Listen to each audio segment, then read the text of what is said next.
Captain Park stared at her coffee cup. It was her third cup tonight, and the night shift on Horizon Station was always boring. Nothing ever happened in Earth's orbit anymore. The same ships came and went. The same reports filled her screen. She yawned and looked out the window at the stars. That was when everything changed. A light appeared on her screen, then another. Then a dozen alarms started screaming at once, dropped her coffee and ran to the main console. Her fingers moved fast across the controls as she tried to understand what was happening. "This is impossible," she whispered. A ship was coming out of fold space, but it was doing it wrong. Every ship that traveled faster than light left a signature, like a fingerprint. This ship had no signature at all. It was appearing from nowhere, like a ghost walking through a wall. His hands were shaking as she opened a channel to Admiral Shin. The old man answered immediately, even though it was the middle of the night. He never really slept anymore. "Admiral, you need to see this," said. "A ship just appeared. No engine signature, no warning, nothing." "What kind of ship?" asked. His voice was calm but could hear the worry underneath. "I am checking now." She pulled up the identification system. When the result appeared, she felt the blood drain from her face. "Admiral, it is the—" There was silence on the other end. Then spoke, and his voice was different now, harder. "That is not possible. That has been gone for 12 years. "I know, sir, but the beacon matches. The ship codes match. It is the—" Remembered the— everyone did. It had been the pride of Earth's fleet, sent to explore the void. 17 ships had disappeared in that region of space over 200 years. That was supposed to find out why. Instead, it became number 18. She had been a young officer when the ship vanished. She remembered the memorial services, the crying families, the politicians making speeches about brave explorers. After a year, everyone accepted that the crew was dead. After 5 years, most people forgot about them entirely. Now the ship was back. Zoomed in on the image and felt her stomach turn. That looked wrong. Its hull was covered in something that shimmered like oil on water, changing colors as it moved. The ship was longer than before, more curved, almost like it was alive. The power readings coming from it were higher than anything had ever seen. "Admiral, the ship has been modified," she reported. "I do not recognize the technology." "Lock down the station," ordered. "No one approaches that ship until I arrive, and do not respond to any communication from them. Not yet."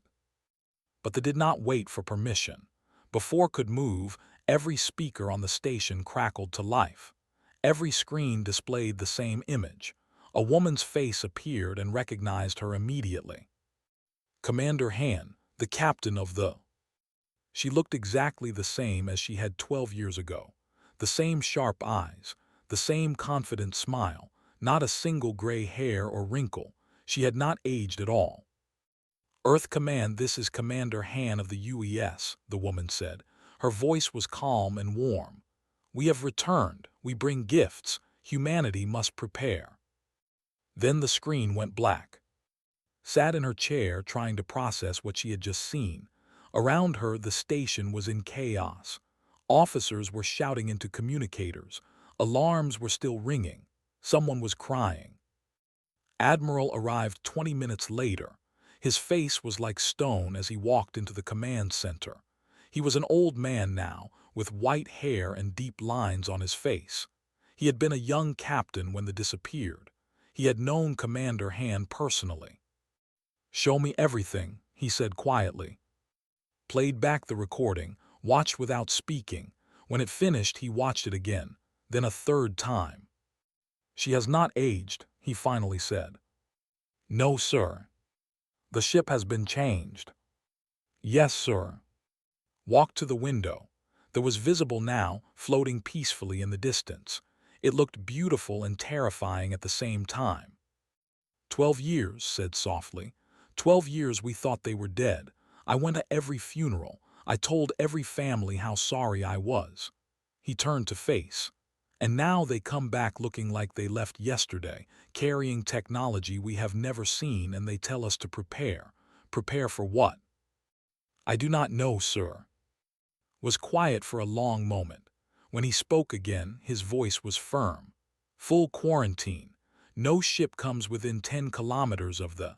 I want every scanner we have pointed at that vessel, and I want a team ready to board within 6 hours. And if they try to communicate again. Looked at the ghost ship one more time. Then we listen, but we do not trust, not yet. Whatever happened to that crew, whatever they found out there, we need to know if they are still human. Nodded and started giving orders. But as she worked, she could not stop thinking about Commander Han's face. The woman had smiled when she spoke. She had seemed happy to be home. But there was something else in her eyes. Something could not name. It might have been hope. It might have been warning. Or it might have been fear. Outside the window, they waited in silence. It had traveled to the edge of known space and returned with secrets. Now the whole galaxy was watching, wondering what those secrets might be. And deep inside the strange ship, 47 crew members prepared to show humanity what they had learned in the dark spaces between the stars. The universe was about to change forever. Doctor checked her suit for the 5th time. Her hands would not stop shaking. She was Earth's best, a woman who had studied alien life forms on dozens of planets. She had faced creatures with acid blood and predators that could kill with a thought. None of that scared her as much as walking onto the. "Ready?" asked Lieutenant Lee. He was the tactical specialist assigned to protect her, a tall man with kind eyes but hands that knew how to fight. "No," admitted, "but let us go anyway." The airlock opened with a soft hiss. Stepped onto the and immediately felt that something was different. The air tasted clean, almost sweet. The walls of the ship seemed to glow with a soft inner light. Everything felt alive. "This is impossible," whispered. "Ships do not feel like this." Touched the wall. It was warm like skin. She pulled her hand back quickly. They walked down the corridor, their footsteps echoing in the silence. Then they heard voices ahead. Laughing. Someone was laughing. They turned a corner and found the crew.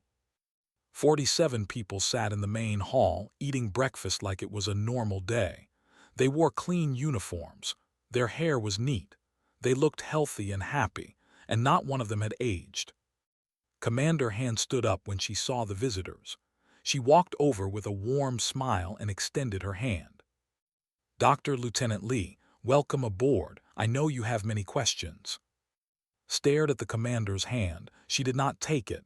"You were gone for 12 years. "For you, yes," nodded slowly. "For us, it has been 6 months." "That is not possible." "Many things are possible that we did not know about." Gestured toward the hall. "Please sit. Let me explain." They sat at a table while the crew continued their breakfast around them. A young man with bright eyes brought them tea. Recognized him from the old crew files. Engineer. He had been 25 when they left. He still looked 25. "We entered the void expecting to die," began. "Every ship before us had vanished. We thought we would be no different, but we were wrong." She told them the story. How they had been pulled into a pocket of space that existed outside normal time. How they had found a structure there, ancient beyond imagination. And how they had met the architects. "Met them?" asked. "You met an alien species." "Not exactly," chose her words carefully. "The architects died 3 million years ago, but they left behind copies of themselves, echoes. They had been waiting for someone to pass through the void and survive." "Why?" "Because they wanted to give their knowledge to someone worthy," smiled sadly. "They tested thousands of species over millions of years. Most failed. Many tried to use force to take what they wanted. Others ran away in fear. We were the first to simply ask to learn." Leaned forward. "What kind of knowledge?" In answer, reached into his pocket and pulled out a small device. It looked like a metal cup, simple and plain. He placed it on the table and pressed a button. The room filled with light. gasped. Above the table floated a map of the entire galaxy, not a picture or a drawing, but a living map. She could see ships moving between stars. She could see planets spinning. She could zoom in on any point and see it in perfect detail. "Real time," said quietly. "This shows everything happening in the galaxy right now. The architects could watch the universe like we watch television." "This is just a small thing," added. "We brought back much more. Medical technology that can cure any disease, energy systems that never run out, materials that can build anything." She paused. "And knowledge, so much knowledge, things we do not even understand yet." His mind was racing. This technology would change everything. Wars would be fought over it. Empires would rise and fall. The balance of power in the galaxy would shift completely. "Why did the architects give this to you?" she asked. "What did they want in return?" Was quiet for a long moment. They wanted nothing. They were dying when they built the repository. Their civilization was ending. They knew they could not save themselves, so they decided to save their knowledge instead. Her eyes grew distant. "They told us that the greatest gift is not power or wealth. It is knowledge shared freely. They hoped that whoever found their gifts would understand that." "And do you understand that?" asked. Met her eyes. "We spent 6 months with their echoes. We learned their language, their history, their dreams. They were not gods, doctor. They were people just like us. They made mistakes. They had regrets. But in the end, they chose to give everything away rather than let it die with them." She stood up and walked to the window. Outside, Earth hung in the darkness, blue and beautiful. "We could keep this technology for ourselves," said. "We could make humanity the most powerful species in the galaxy. But that is not what the architects wanted. And it is not what we want either." "What do you want?" asked. Turned back to face them. Her smile was gone now. She looked tired and determined and somehow ancient despite her young face. "We want to share it, all of it, with everyone, human and alien alike." She took a deep breath. "The architects chose humanity because we came to explore, not to conquer. Now we have to prove they made the right choice." Looked around the room at the impossible crew of the impossible ship. They had been gone for 12 years and returned with gifts that could reshape the universe. They had every reason to be angry or traumatized or power-hungry. Instead, they just wanted to share. Maybe thought that was the most impossible thing of all. She finally reached out and shook his hand. "Tell me everything," she said. And did. The news spread faster than light itself. Within 1 week, every civilization in the galaxy knew about the. Within 2 weeks, ships from a dozen species arrived at Earth, demanding answers.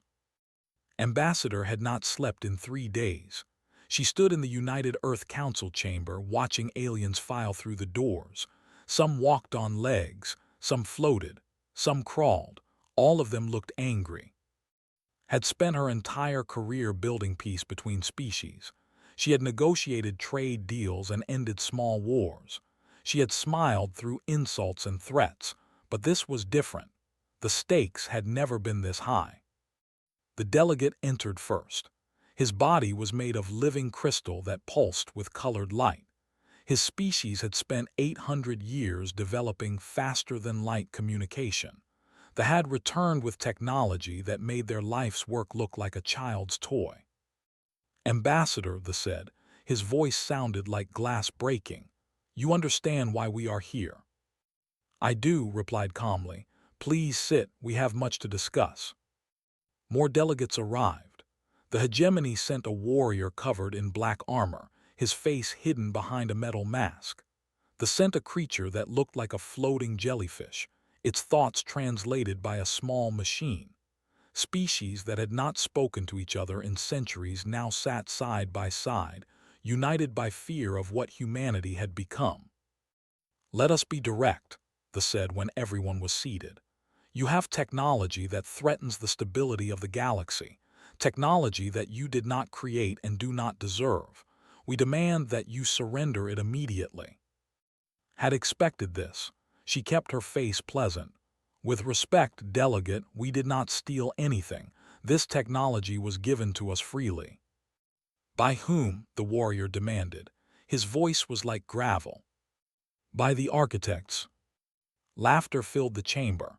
This translator buzzed with amusement. The crystals flickered with disbelief. The architects are a myth, they said. A story told to children. You cannot expect us to believe this nonsense. The door opened. Commander Han walked in, still wearing her simple uniform. She looked small compared to the aliens around her, but she walked like someone who was not afraid of anything. The architects were real, said. I met their echoes, I spoke with them, and I brought proof. She placed a crystal on the table. Light poured out of it, forming a shape that made several delegates gasp. It was a being of impossible geometry, beautiful and terrifying. It moved in ways that hurt the eyes to watch. It was clearly not from any known species. This is a recording of an architect echo, explained. They existed 3 million years before any of our civilizations. They explored the entire galaxy. They learned secrets we cannot imagine. And when they knew they were dying, they chose to preserve their knowledge for future species. Why would they choose humans? He asked. His voice was quieter now, less certain. Because we were the first to pass their test, smiled slightly. The void was a trap, not a deadly trap, but a test. For millions of years, species entered the void. Most tried to fight their way out. Others tried to trick the architects. Some tried to steal technology by force. She paused. We were the first to simply ask for help. The first to say we wanted to learn, not to conquer. The chamber was silent. They chose us because we were curious, continued. Because we came in peace. Because we were willing to admit that we did not know everything. She looked around at the assembled delegates. And now we have a choice to make. The warrior stood up. You will give this technology to the hegemony. We will ensure it is used properly. No, said. No, the warrior's hand moved toward his weapon. No, repeated. We will not give this technology to the hegemony. We will not sell it. We will not use it as a bargaining chip. She took a deep breath. We are going to give it away, all of it, to everyone for free. The chamber erupted. Delegates shouted over each other. The warrior drew his weapon, but Li was suddenly there, blocking his path. The crystals flashed red with rage. Silence! Admiral Shin had been standing in the corner, watching. Now his voice cut through the noise like a knife. The old man walked to the center of the room, and something about him made everyone stop. I have served Earth's military for 50 years, said. I have fought in wars. I have lost friends. I know what power does to people. He looked at with something like pride. When Commander Han returned, I was afraid. I thought she had been changed, corrupted, that she would use this technology to make humanity rulers of the galaxy. He shook his head slowly. Instead, she told me she wanted to share everything. No conditions, no demands, just a gift to the galaxy from a species that believes knowledge should be free. He smiled, and it made his old face look young again. The architects chose well. I was wrong to doubt. Stepped forward. We understand your fear. We understand that this changes everything. But the architects left a message for the galaxy, and we intend to deliver it. She looked at each delegate in turn. Knowledge shared is knowledge. We will build schools and libraries on every world. We will teach everyone what we have learned. We will hold nothing back. This is madness, they whispered. No, said. This is humanity. This is who we are. We are explorers, not conquerors. We are teachers, not tyrants. She picked up the crystal and held it to the light. The architects trusted us with their legacy. We will not betray that trust. The chamber was quiet. Delegates looked at each other, uncertain. The galaxy had never seen anything like this. A species given ultimate power, choosing to give it away. Finally, the delegate floated forward. Its translator hummed. We will watch, the creature said. We will wait, and if you keep your promise, perhaps we will learn something too. It was not friendship, it was not trust, but it was a start. Outside the chamber, the stars waited. The galaxy was changing, and no one knew what would come next. But humanity had made its choice. They had chosen to share. 6 months had passed since the return. The galaxy was slowly accepting that humanity meant what it said. Schools opened on alien worlds, libraries filled with architect knowledge. Species that had been enemies for centuries now studied together. But not everyone was happy. Captain No stood on the bridge of the UES New Dawn, watching the stars stream past. His ship was humanity's first vessel built using architect technology. It was beautiful, fast, and completely unarmed. It was meant for exploration, not war. Today, he wished it had weapons.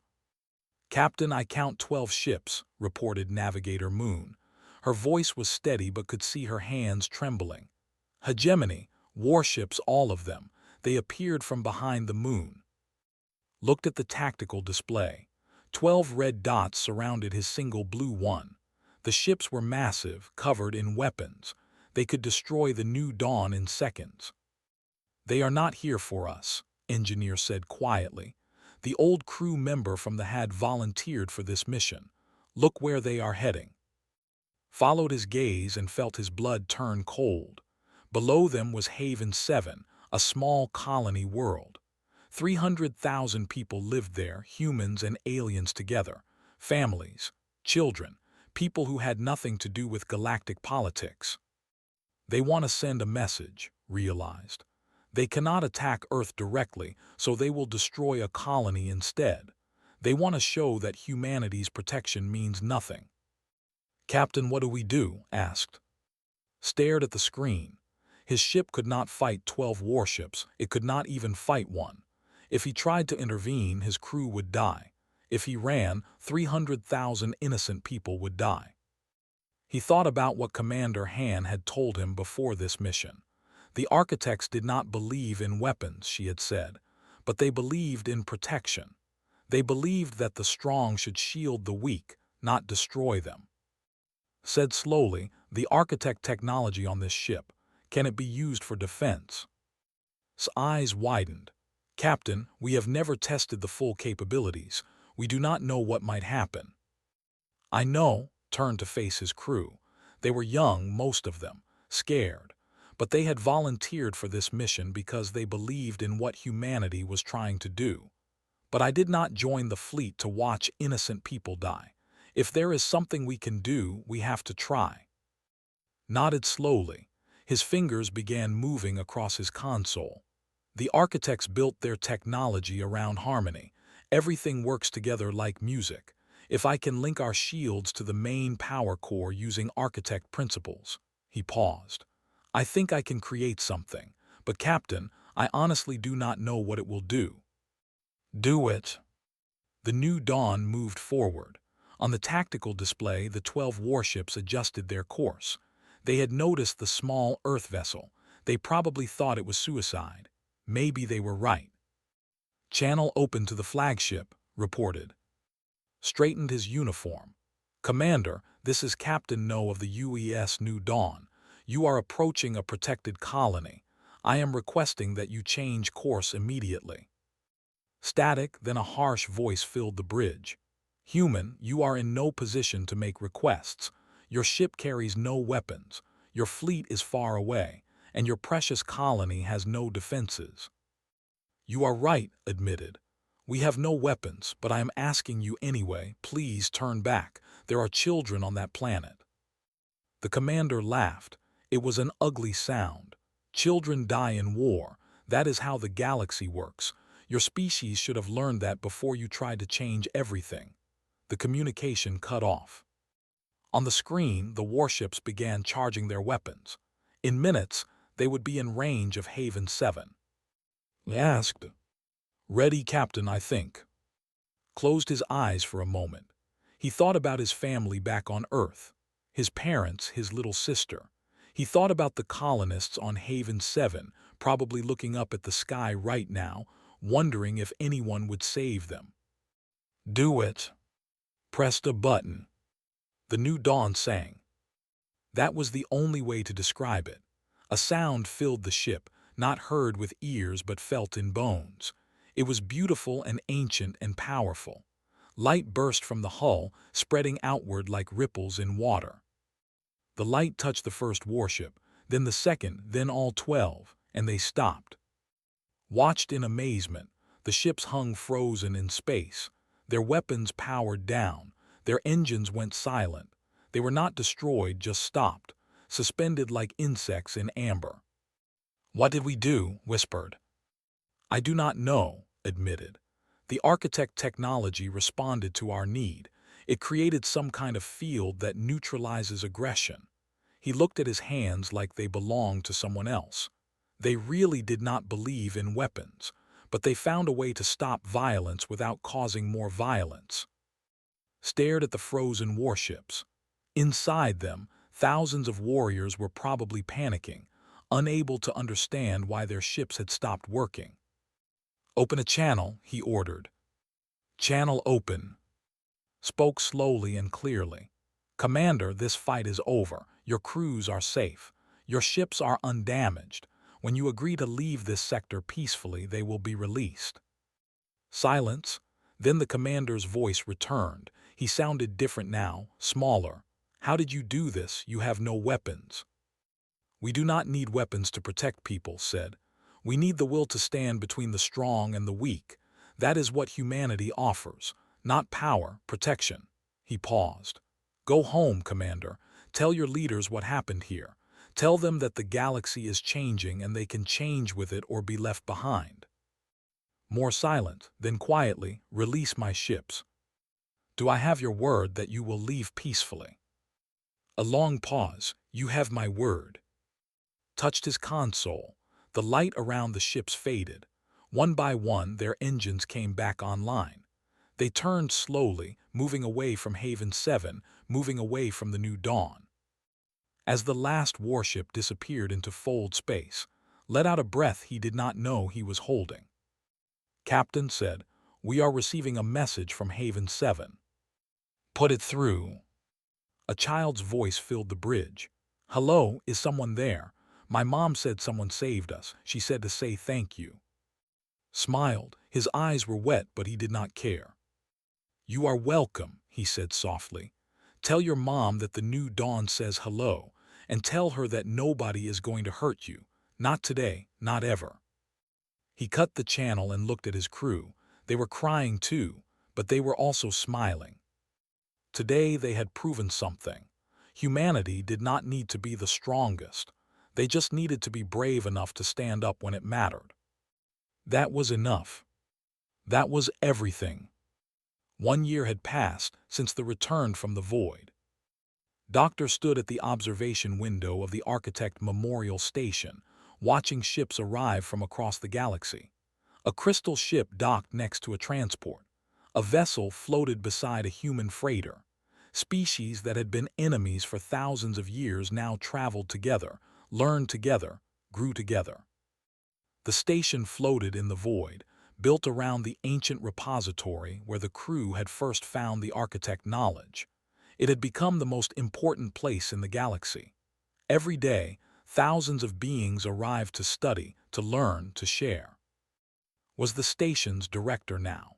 She had left Earth to live among the stars, dedicating her life to the mission the architects had begun 3 million years ago. Footsteps behind her. She did not need to turn around to know who it was. "Beautiful, is it not?" Commander Han said, standing beside her. "I still cannot believe it sometimes," admitted. "A year ago we were a small species on the edge of the galaxy. Nobody respected us. Nobody feared us. And now we are teachers," finished. "The galaxy's librarians, keepers of knowledge that we freely give away."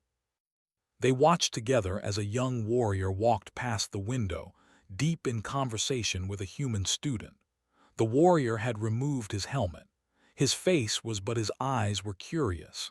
He was asking questions about mathematics, trying to understand concepts his people had never explored. "Do you ever regret it?" asked.